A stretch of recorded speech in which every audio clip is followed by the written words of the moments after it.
We are back on this EZGO Refresh or Freshen Up or whatever you want to call it. Not going to call it a restoration because to be a restoration, I'd be taking the body off down to a frame, cleaning everything, painting everything, fixing stuff like this. We just want to get it running. So, last time we decided the motor's not healthy. Came up with some prices and some rough estimates for the owner, how much it's going to cost. And we're about $200 to $300 under what I could find remanufactured motors for on eBay. So I called a couple of those guys that have remanufactured motors, and they're not. They are literally going to rebuild that motor using the same OEM parts I was going to use, and they have a 15-week lead time. So it just makes more sense for me to rebuild it and the guy not wait 15 weeks when I could order the parts and probably get it done in a week and a half. So that's where we're at. So this will be a time lapse of me stripping the top end, getting it down to just the block and the pistons, and then I'll be checking rod bearings and such, and we'll go from there. All right, taking all this off. I had to take the primary clutch back off. I did put it back on to run the starter to do the compression test.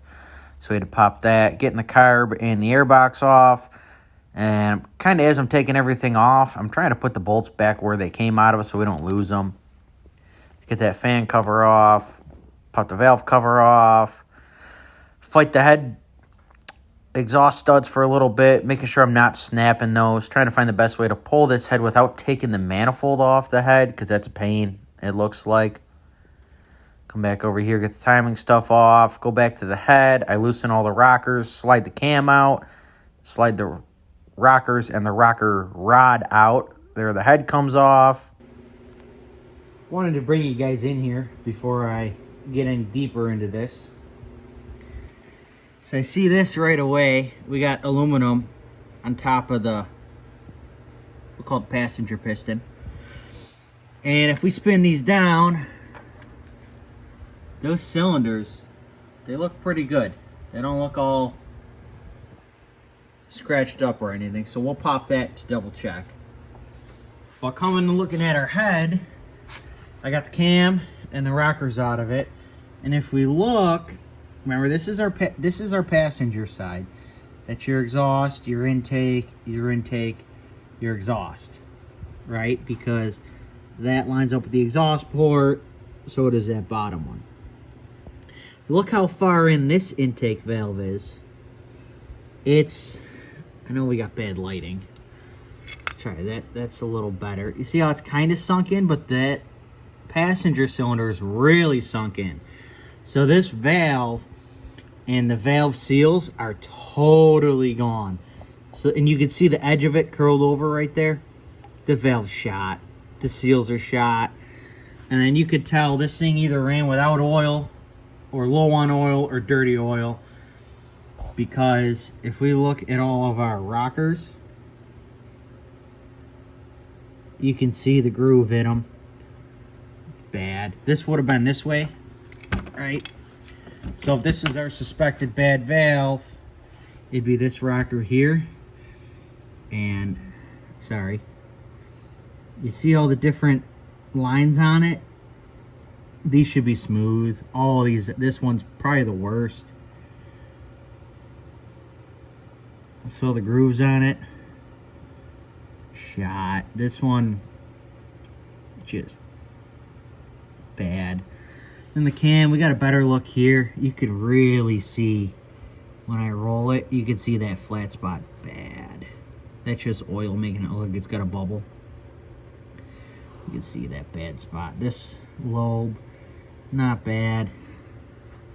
That one, a little wear, and then the end one, okay, but yeah, we can't reuse that. These are all shot. We can't use those. Like I said, you could push these like this. I've never seen a cylinder head where they're that soft, ever. They should all be like that. I gotta really push, but soft, super soft. hard, so the intakes, they're shot. I was wrong twice. These cylinders are not good. The passenger side, surprisingly, is okay. If this motor didn't need a lot of work, I would throw some rings and slap it back together, clean it up. But this driver's side, ugh. This thing either sat for a while with water on the cylinder or something, because look at that pitting. I'm surprised this thing made compression. And I, in good faith, cannot just slap rings in this and throw it together and tell the guy he's good to go. If it was mine, yeah, I'd cheap out, but I just can't do that to the guy.